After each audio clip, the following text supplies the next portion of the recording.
총선 일주일이 지난 오늘 선거방송심의위원회는 지난 2월 윤석열 대통령의 장모 최은순 씨의 가석방이 추진되고 있다는 MBC 뉴스데스크 보도에 대해 최고수위 법정 제재인 관계자 징계를 의결했습니다.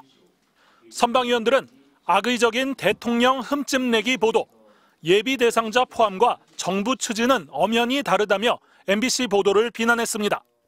선거방송심의위원회는 또 윤 대통령의 이태원 참사 특별법 거부권 행사, 해병대 최상병 사건 관련 공판, YTN 민영화 논란 등 선거와 직접적 관련이 없는 기사까지 포함된 MBC 보도 17건을 묶어 역시 법정 제재인 경고를 의결했습니다.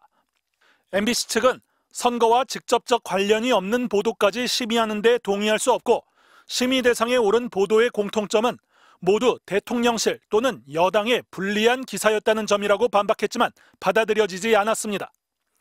중징계 의견을 낸 국민의힘 추천 최철호 심의위원은 사회경제 이슈라도 정치인이나 특정 정당을 지지하는 사람과 연관된 것은 선거방송 심의 대상이라고 생각한다고 말했습니다. 백선기 선방위원장도 특정한 기구의 영향을 전혀 받지 않고 있고 특정 언론사를 비판하거나 옥죄일 이유도 없다고 말했습니다. MBC 뉴스 조현명입니다. 올해 들어 어제까지 방송심의, 선거방송심의위원회를 거쳐 MBC에 부과된 벌점은 59점. 과거 MBC가 2, 3년 동안 받은 모든 벌점의 15배입니다. TV의 80%, 라디오 제재의 100%는 류일임 방심위원장 취임 이후 부과됐습니다. 윤석열 대통령의 장모 최은순 씨의 가석방 추진을 알린 단독 보도가 제재 대상이 됐고 국민의힘이 민원을 제기한 대파 875원 보도 역시 곧 심의를 받을 것으로 보입니다. 최근에 많은 논란이 되고 있는 이른바 이 파우치. 네네. 외국 회사 조만한 백이죠. 네. 선방위 한 위원은 김건희 여사의 명품백 수수 의혹에 대해 명품백이 아니라 명품 파우치라며 MBC는 명칭부터 틀렸다고 지적하기도 했습니다. 압박은 방송사 뉴스뿐만이 아닙니다. 영상을 짜깁기에 만든 이른바 윤석열 대통령의 양심 고백 영상은 풍자냐 가짜 뉴스냐의 논란 속에서 경찰의 압수수색이 이뤄졌습니다. 급기야 대통령 경호실의 과잉 경호를 풍자한 SNL의 이른바 입틀막 영상은 유튜브에서 사라졌습니다. 쿠팡의 한 관계자는 정부 압력은 없었다면서도 선거를 앞두고 부담이 돼 스스로 내린 것으로 알고 있다고 밝혔습니다. 선거방송의 기준에 따라서 무언가 제재를 받지 않을까 하는 염려 때문에 스스로 위축되고 있는 모습들이 우리 언론 전반의 자유를 침해하는 큰 중대한 해악을 끼치고 있다고 생각을 합니다. 윤 대통령은 대선 후보 당시 코미디 프로그램이 사라진 것과 관련해 정치와 힘 있는 기득권에 대한 풍자가 들어가야 국민의 박수를 받을 수 있다고 밝혔습니다. 정치 풍자 코미디 프로그램이 사라지는 것은 독재 내지 전체주의에 가깝다는 소신을 강조했습니다.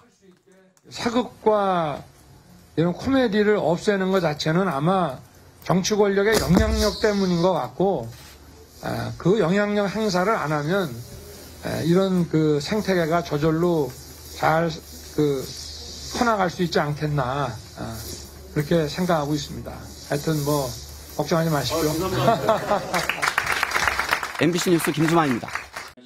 선거방송심의위원회가 총선 다음 날이었던 어제 선방위 역사상 가장 많은 법정 제재 기록을 썼습니다.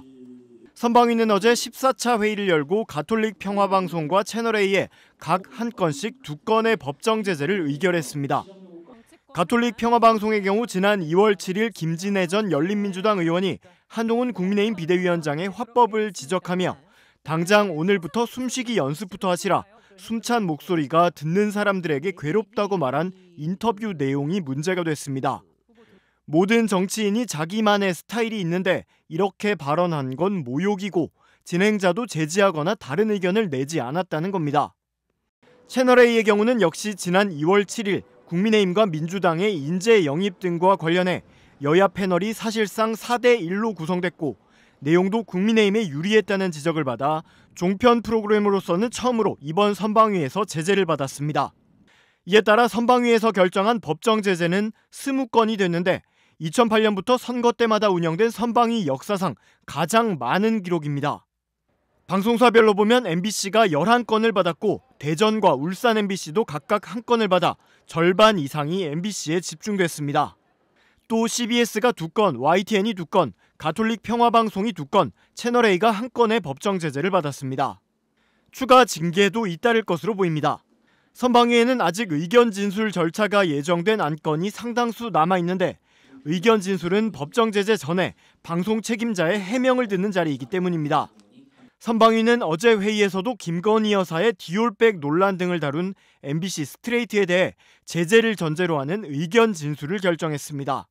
선방위원들은 스트레이트 보도에 대해 해당 가방은 명품 파우치이기 때문에 명칭부터 정확성을 벗어나고 있다거나 김건희 여사 문제를 청탁금지법 위반으로 몰아가려고 아예 작정했다며 이같이 조치했습니다. 언론 현업단체들은 선방위가 정부 여당을 비판하는 프로그램에 집중적으로 중징계를 내렸다고 분석하면서 정부 여당 비판 방송을 입틀막하려 한다고 비판한 바 있습니다.